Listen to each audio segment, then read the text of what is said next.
Assalamualaikum warahmatullahi wabarakatuh. Saya Farah Nur Kamilin, calon guru penggerak Angkatan 11, Kabupaten Bondowoso, Jawa Timur.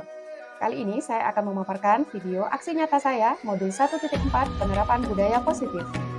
Perkenalkan, Bapak Fasilitator saya, Bapak Misbah Surur, dan pengajar praktik, Ibu Arini Susana.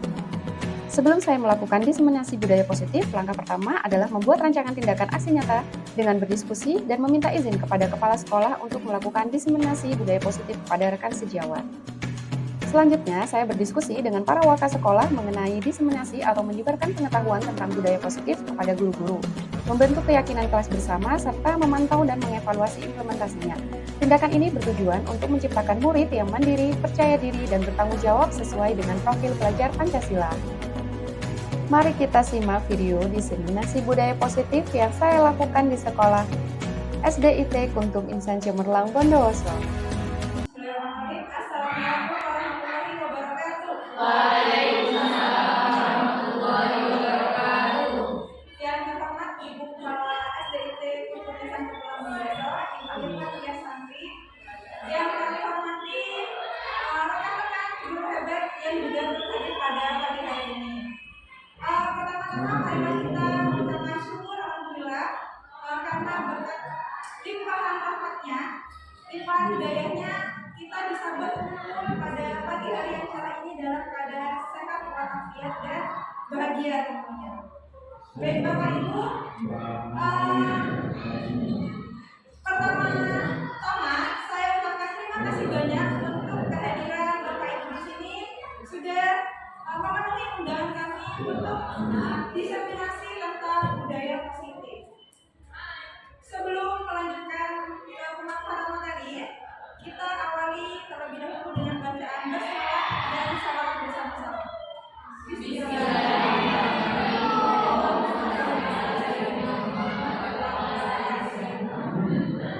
Baik, ibu-ibu mungkin sudah tampak pada layar. Di sini maksud kami mengumpulkan ibu-ibu untuk melakukan diseminasi tentang budaya positif. Mungkin di sini masih cukup kurang familiar ya tentang diseminasi itu apa sih sebenarnya gitu kan. Jadi diseminasi itu memiliki pengertian bahwa diseminasi itu adalah suatu kegiatan untuk menyampaikan informasi kepada perorangan atau kelompok. Jadi intinya kegiatan ini adalah sharing ilmu apa yang sudah kami pelajari pada program pembelajaran untuk diterapkan di kelas Bapak Ibu sendiri. Baik, di sini saya sendiri sebagai calon guru penggerak angkatan 11 dan rekan saya Ibu Farah. Langsung aja ya Ibu ya. Langsung masuk kepada materi diseminasi tentang budaya positif. Jadi sebenarnya budaya positif ini sudah banyak sekali penerapannya dalam kegiatan belajar mengajar di SDIT. Tapi apakah penerapan budaya positif ini sudah kita lakukan dengan benar pada anak-anak? Lalu bagaimana tindak lanjutnya? Kalau misalkan salah, apakah ada pembetulan dari kesalahan itu seperti itu? Jadi fungsinya dari forum ini adalah untuk sebagai pengingat kita sebagai peserta didik untuk melakukan penerapan budaya positif ini yang benar seperti itu. Oke, jadi kenapa budaya positif itu penting? Jadi pada slide sudah ditampilkan, yaitu menyebarkan pemahaman atau nilai-nilai dan keyakinan dan kebiasaan belajar di sekolah yang berpihak pada murid agar murid dapat berkembang menjadi pribadi yang kritis, penuh hormat dan bertanggung jawab. Jadi sebenarnya ibu, budaya positif ini adalah salah satu penerapan dari visi sekolah kita. Maksudnya kan visi sekolah kita dari Jadi budaya positif ini adalah salah satu bentuk penerapan dari berkarakternya itu. Jadi ini yang akan kita bahas untuk selanjutnya. Jadi inti dari budaya positif itu ada 5 poin. Jadi nanti saya dan Farah akan saling membagi tugas akan menyatakan tentang budaya positif ini. Yang pertama tentang paradigma belajar. Pembelajaran yang berdasarkan kebutuhan peserta didik untuk menunjukkan profil pelajar Pancasila. Ibu-ibu kelas mungkin sudah tidak asing ya dengan kata-kata profil pelajar Pancasila. Masih ingat nilai-nilai terkandung dalam profil pelajar Pancasila? Atau kita boleh nyanyi sebentar sambil sedikit?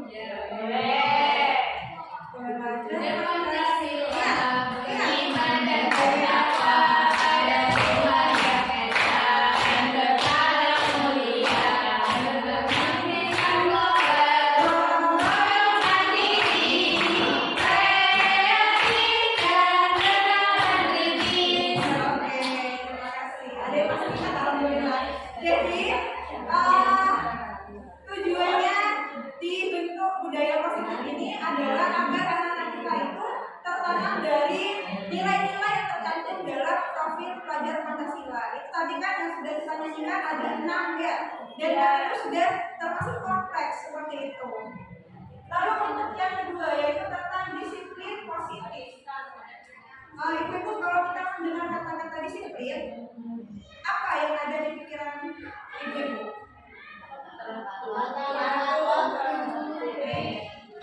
Iya, apakah disiplin itu hanya sebatas tentang waktu? Tidak. Lalu apa lagi? Iya, benar sekali. Jadi disiplin itu tidak hanya tentang datang tepat waktu, datang sebelum pukul 7, tapi disiplin itu adalah tentang keteraturan dalam melakukan suatu peraturan, ya. Jadi disiplin positif di sini adalah kebiasaan baik, sikap dan perilaku seluruh warga sekolah. Ibu-ibu tahu Bapak Pendidikan?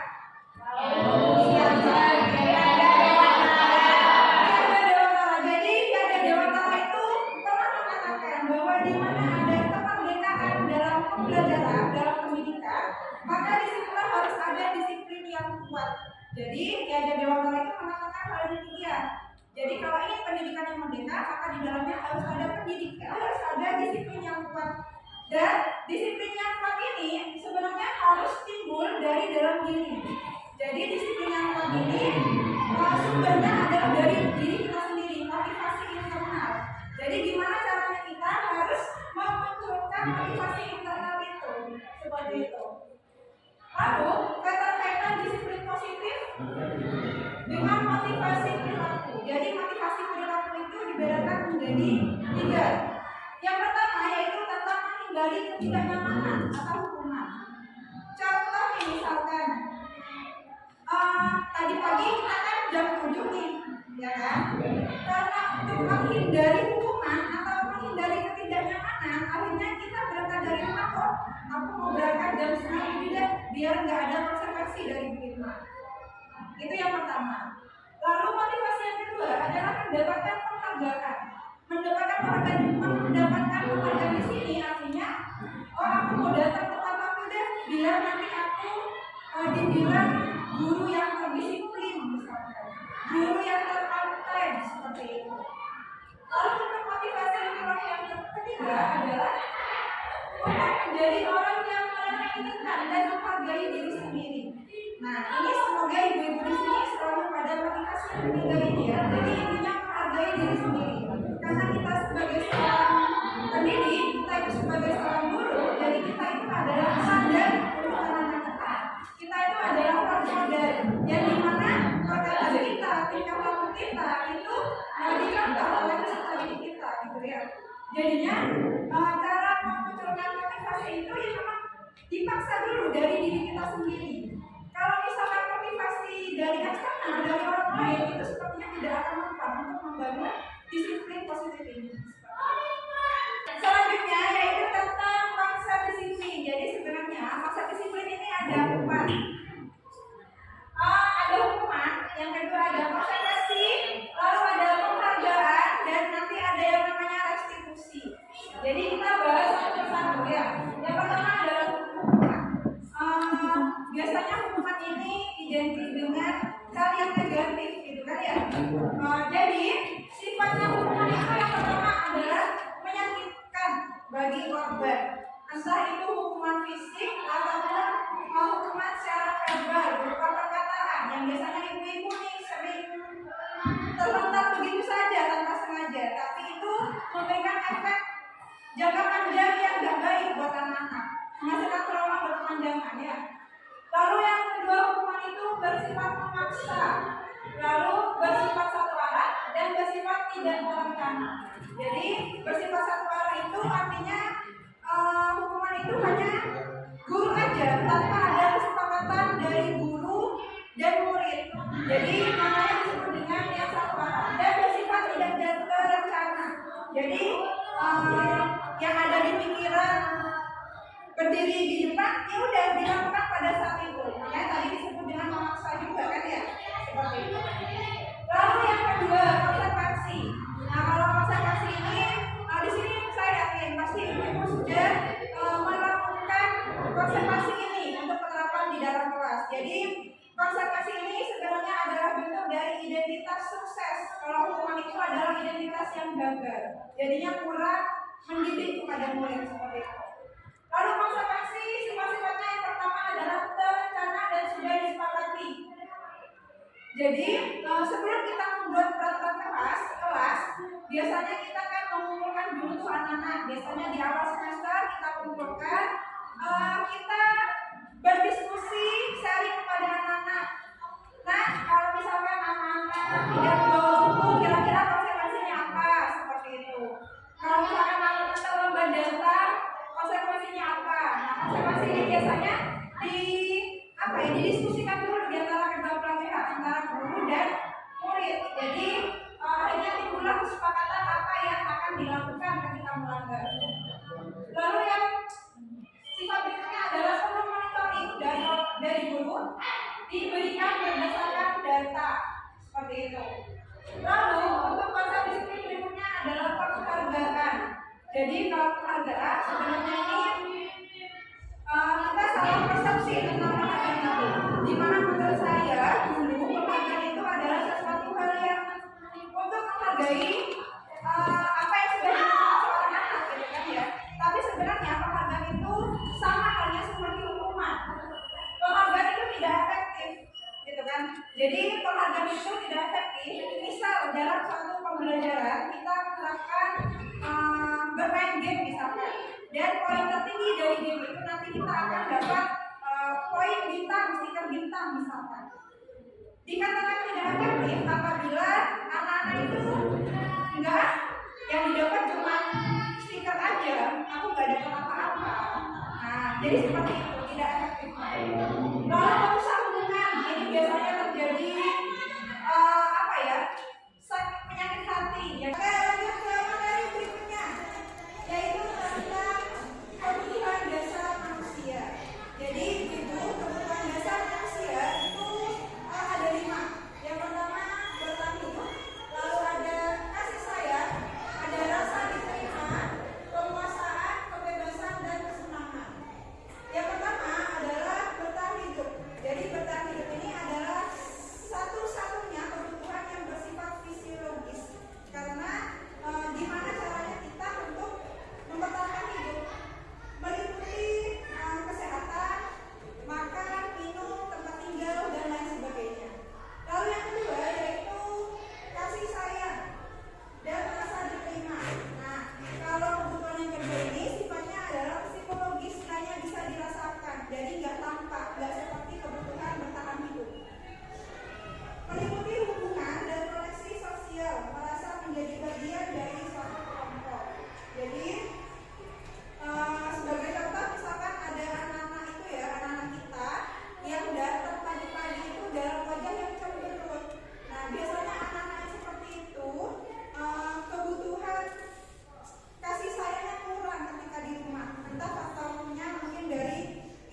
panggung. Silakan senyum 5 detik.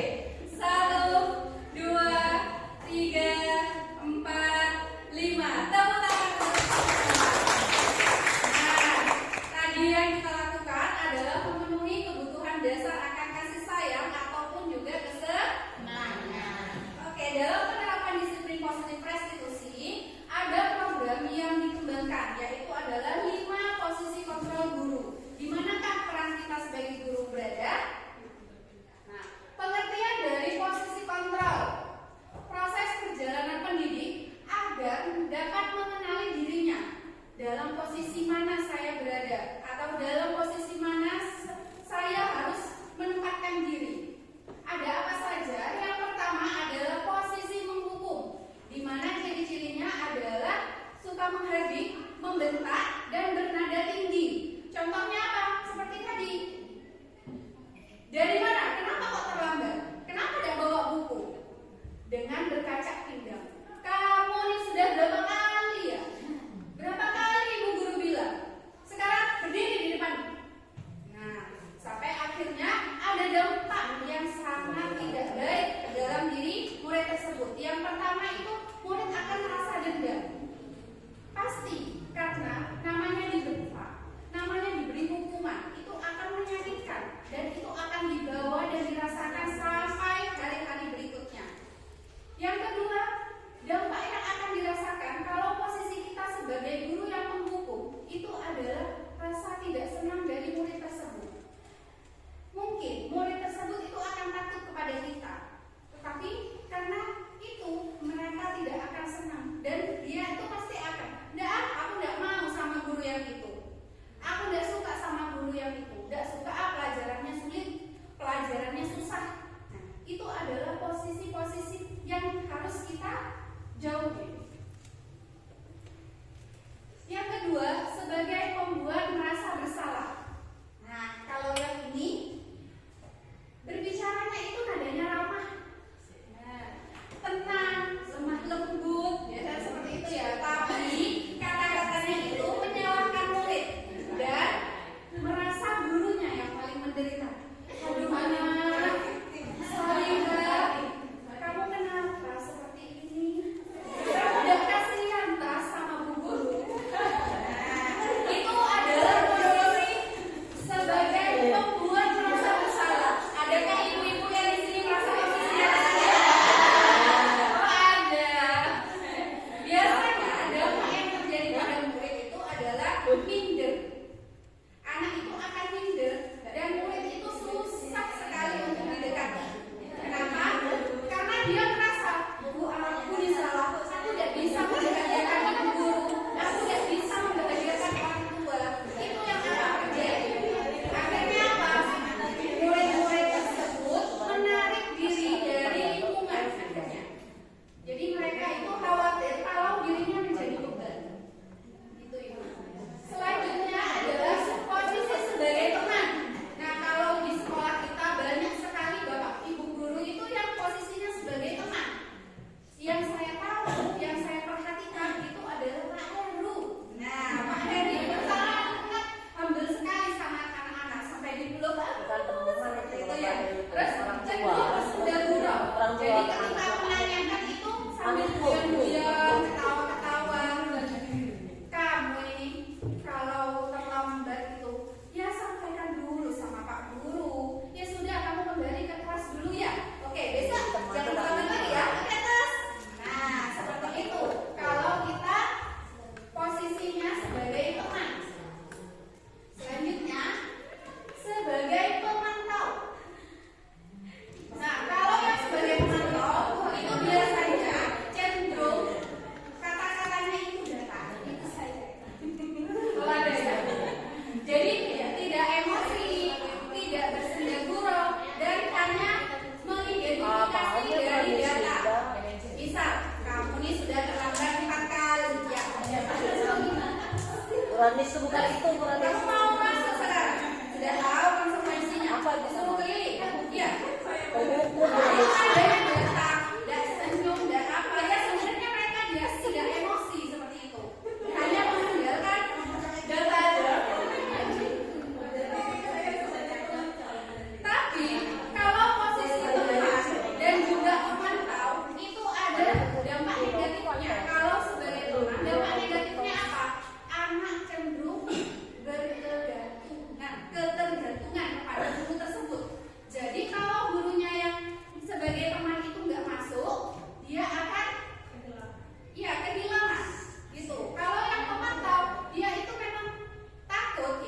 untuk mengerjakan. Gitu ya. Jadi murid itu akan begitu. Aku terlagi pasti disuruhnya baca 200 kali sama umumnya. Ya udah. Nanti jadi nilai kebajikan yang udah kita tuju itu nggak akan tercapai. Contohnya kita tuh mau murid kita itu disiplin datang tepat waktu. Tetapi kalau kita melakukan posisi kita sebagai guru pemantau gitu ya, kita hanya mengandalkan data, kita hanya memberikan konsekuensi seperti itu sesuai dengan aturan-aturan ya, maka anak itu cenderung tidak mau mengungkapkan apa yang sebenarnya terjadi. Selanjutnya sebagai manajer, biasanya kalau manajer itu gimana ya? Dia itu bisa memeluk semua, gitu ya. Contohnya gini, apa kamu tahu, Nak? Kamu sudah terlambat berapa kali? Iya Bu, aku sudah terlambat 2 kali. Kenapa? Jadi anak itu digali ceritanya, kenapa alasannya itu pasti ada. Jadi posisi sebagai manajer itu memberikan pertanyaan bermakna, tulus juga, di mana murid itu akan memecahkan masalahnya tersendiri. Kalau kamu terlambat lagi, kira-kira apa yang harus kamu perbaiki? Oh iya Bu, aku nanti minta bangunkan sama Bunda 5 menit sebelum sholat subuh, supaya aku sudah menyiapkan yang harus aku bawa, biar aku makannya tidak terlalu lama, biar aku langsung berangkat ke sekolah, jadi tidak menunggu-nunggu persiapan seperti itu. Nah, tentu posisi kontrol sebagai manajer itu sangat ideal, di mana dapat menerapkan disiplin positif yang berpihak pada murid sesuai dengan filosofi Ki Hajar Dewantara. Kita harus menghamba kepada anak, kita harus berpihak kepada murid, dan kita harus mengetahui dan memahami kebutuhan dasar yang akan dipenuhi sama murid tersebut.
dia itu menemukan uang, tetapi dia Bu Guru meneriakkan seperti itu.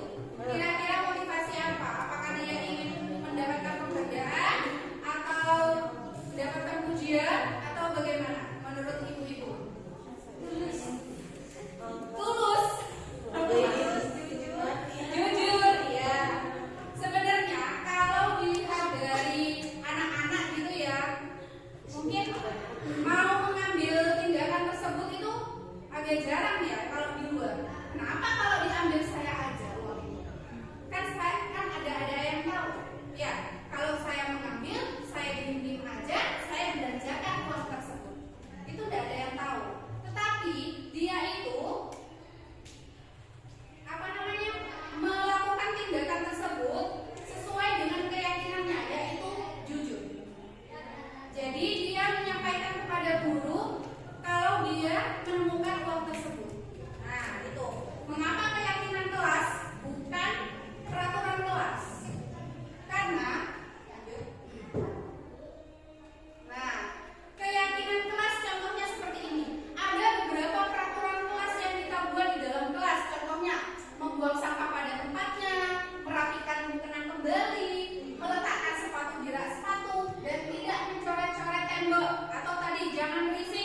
Jadi kita sebagai guru itu bisa terus memotivasi setiap hari. Jangan sampai kita anaknya ya udah terserah guru aja, kitanya juga nyerah, oh ya sudah.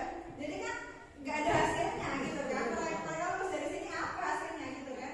Jadi kita sebagai guru itu ya terus berjuang untuk anak itu. Kita memberikan motivasi, kita apresiasi dikit lah. Meskipun dia mengumpulkan tugasnya hanya 1 dari 5 atau 2 dari 5, kita apresiasi seberapapun effort anak itu.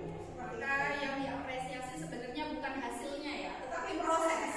Jadi, wah, Jo Mas, kamu sudah menulis ini, itu Bu Neni senang sekali kamu sudah menyelesaikan ini. Seperti itu. Jadi anak itu pasti akan, oh ya alhamdulillah, gitu ya.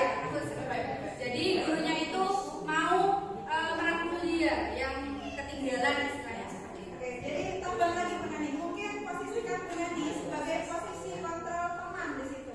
Jadi adalah anak itu ngobrol santai, bukan yang tegang. Terus kamu kenapa udah kerjakan tugas gitu kan ya? Jangan yang seperti itu, tapi yang menjadi ngobrol santai. Biar apa yang diinginkan sama anak itu kita juga tahu, kita bisa mengerti pengennya anak itu belajarnya seperti apa, karakter belajarnya seperti apa tuh kita biar tahu sebagai guru seperti itu. Iya benar. Jadi posisi guru yang diperankan oleh Bu Neni itu sebagai pemantau dan juga penghukum. Kenapa? Karena dia itu hanya melihat ini data misalnya ya. Yang lainnya sudah selesai yang ini, tapi yang ini masih belum. Nah itu namanya posisi pemantau. Kamu kalau udah selesai ini berarti nilaimu ya udah ada usah deh ya. Seperti itu. Dan kemudian itu udah kamu tak tungguin tapi selesaikan. Tulisannya kamu selesaikan ya. Tugasmu sekarang selesaikan, sekarang juga mau sampai jam 3 lewat, mau sampai jam 4 tak tunggu sama Bu Neni. Nah itu adalah posisi sebagai penghukum. Jadi posisi yang ideal tadi apa Ibu? Posisi manajer. Nah, jadi posisi manajer kita tidak bisa melakukan sendiri, tetapi kita harus membangun komunikasi. Kita minta bantuan sama Ibu Emil, kita bisa minta bantuan sama orang tua dan rekan sejawat lainnya. Jadinya kita harus memang mulai berkolaborasi ya Bu Neni ya. Jadi tidak bisa menanya bagaimana? Jadi kalau misalnya nih anaknya yang nggak baik,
Udah istirahat, sudah begitu banyak, berikutnya enggak.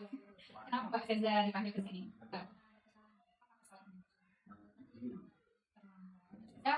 Terlambatnya bukan hanya hari ini ya. Dari kemarin setelah Bupara cari informasi dari ketua kelasnya, Mbak Seza itu sudah 4 kali terlambatnya ya. Kenapa Mbak sudah terlambat?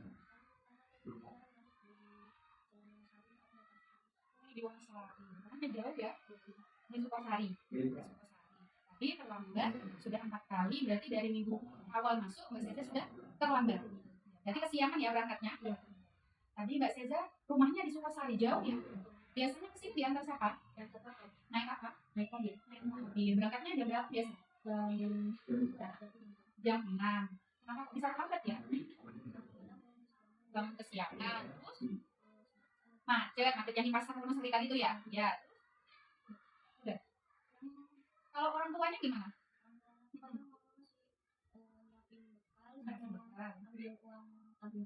Oh, jadi Mbak Seza kira-kira dari rumah itu jam 6, tetapi untuk masuk ke mobil terus berangkat itu masih ada jeda-jeda waktu yang karena itu tadi ya, namanya masih nyiapin ini, nyiapin itu gitu ya, masih belum lengkap persiapan untuk berangkatnya ya. Jadi keluar dari rumah kira-kira bukan jam 6, tapi lewat dari jam 6.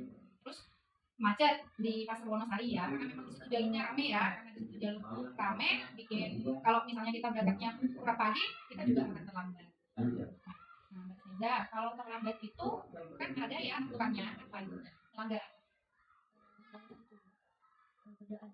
Nah, harus berdoa di luar kelas. Terus apa lagi? Nah, pelajaran tilawah dan tampilnya juga berkurang.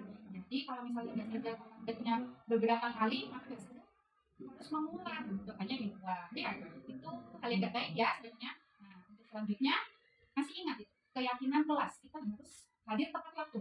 Nah, kita harus meningkatkan disiplin kita sebagai seorang siswa. Jadi Mbak Seza harus berusaha. Nanti kalau di rumah bisa ngobrol sama orang tuanya, berangkatnya itu lebih pagi lagi. Jadi persiapan untuk yang dibawa itu sudah malam hari. Ya, nah nanti Bu Farah akan komunikasikan juga sama orang tua Mbak Seza untuk lebih awal lagi untuk mengantarkan Mbak Seza ke sekolah supaya Mbak Seza kehilangan waktu tilawah dan juga tidak kehilangan waktu dalam berdoa bersama teman-temannya. Ya. Nah, untuk selanjutnya Mbak Seza harus lebih pagi lagi. Terus nyiapin yang mau dibawa di pagi hari itu di malam hari nyiapinnya ya. Terus Mbak Seza itu harus komunikasi yang baik dengan orang tua ya, supaya orang tuanya juga paham kalau ke sekolah itu dinilai juga disiplinnya. Ya. Semoga Mbak Seza di kedepannya nanti nggak terlambat lagi, terus lebih baik lagi ya. Terima kasih ya. Waalaikumsalam. Misalkan tahu kenapa tadi dipanggil ke sini? Supaya suka kita. Tadi misalkan sudah olahraga ya. Olahraga, habis itu ceritakan masa tadi ya. Coba diceritakan kenapa kamu tadi main gitar itu. Karena pengen main. Memang setiap orang itu betul ya kesenangan senang tadi misalkan ya. Senang sekali main gitar ya sampai kena siapa aja. Kamu bagaimana rasanya? Marah, iya. Dimasukkan sudah ditakdir, tapi masih sekali ya. Ya. Wajar memang setiap orang ingin mendapatkan kesenangan, tetapi alangkah baiknya kesenangan itu jangan sampai membuat orang lain marah, ya kan? Kamu tahu yang kamu lakukan salah. Bu Farah ingin dengar kenapa kamu ingin memiliki kesenangan dengan menciptakan air ke temannya.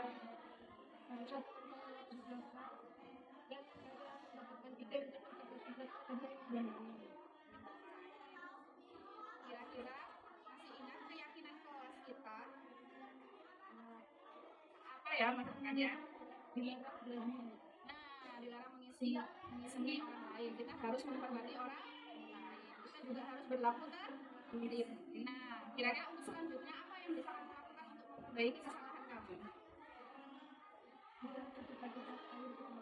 Ya, lalu tertib. Lalu apa lagi? Dan meminta maaf kepada teman. Oke, Bu Farah tunggu kabar dari teman-teman kamu kalau kamu sudah meminta maaf kepada mereka ya. Untuk selanjutnya jangan diulangi lagi ya. Jadi menjadi anak yang baik, anak yang soleh. Oke, misalkan. Tadi sudah istirahat? Beli apa? Ban. Karena tadi sudah istirahat, beli bannya, Mbak Devin sudah kenyang ya. Mbak Devin tahu kenapa Mbak Devin dipanggil ke sini?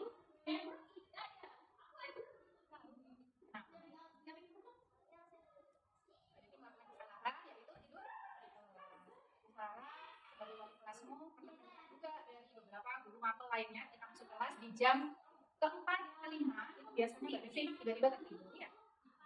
Mbak Devi kenapa kok tidur itu? Kadang tiduran sebenarnya ya namanya juga tiduran ya wajar sebagai manusia kita butuh istirahat. Tapi alangkah baiknya kita harus bertanggung jawab kalau di kelas kita harus Mbak Devi boleh tidur waktu pas jam pelajarannya. Mbak Devi sering tertidur dalam kelas tidak hanya 1-2 kali tapi beberapa kali. Tidak hanya di mapelnya Bu Farah, tetapi juga di mapel yang lain. Maka Mbak Devi tidurnya kemalaman. Kadang-kadang biasanya diisi jam berapa? Jam 9, jam 10. Kalau jam 10 itu dari sore itu habisnya isi ngapain? Jam belajar. Tidak megang HP. Jadi Mbak Devi ketiduran itu karena tidurnya kemalaman. Mbak Devi masih ingat. Kalau di kelas kita ada kelas yang kita sepakati apa itu Mbak Devi? Dalam hal apa itu? Tetap jawab. Kita sudah meyakini kalau bertanggung jawab di kelas itu salah satunya juga dari tidur. Siap waktu jam pelajaran. Kira-kira tempatnya Mbak Devi tidurnya mau jam berapa ya biar di kelas itu tidak tiduran lagi? Jam 9 ya. Jadi aktivitas belajarnya lebih di awal lagi ya. Ya, jadi jam 9 harus sudah tidur terus bangun pas subuh. Biasanya siapa yang bangun? Nah, kadang bangun sendiri, kadang dibangunin. Mbak Devi harus berupaya untuk bertanggung jawab ya untuk bangun sendiri. Jadi tidurnya harus lebih awal, ya. Bangun dan bisa lebih pagi dan kelas juga tidak tidur. Dengan cara Mbak Devi nanti akan lebih semangat lagi, segar lagi untuk mengikuti pelajaran yang tidak tidur lagi. Upaya sekolah termasuk dalam menciptakan budaya positif di seluruh lingkungan sekolah, sesuai dengan filosofi Ki Hajar Dewantara. Guru di sekolah berperan sebagai pendamping yang membimbing pertumbuhan dan perkembangan karakter siswa untuk mencapai kebahagiaan dan keselamatan yang optimal. Melalui budaya positif di sekolah, diharapkan siswa dapat membentuk karakter yang baik sejalan dengan profil pelajar Pancasila. Aksi nyata yang saya lakukan untuk mewujudkan profil pelajar Pancasila adalah dengan diseminasi atau menyebarkan budaya positif kepada rekan sejawat. Harapannya, setiap guru memahami pentingnya budaya positif yang dapat diaplikasikan kepada seluruh anggota sekolah, terutama siswa, sebagai generasi penerus bangsa yang seharusnya memiliki karakter sesuai dengan profil pelajar Pancasila. Setelah menjalankan presentasi diseminasi budaya positif, saya berharap suasana belajar lebih kondusif, interaksi antar siswa dan guru juga lebih komunikatif dibandingkan sebelumnya. Mari bergerak bersama mereka yang tergerak dan menggerakkan. Salam dan bahagia. Terima kasih.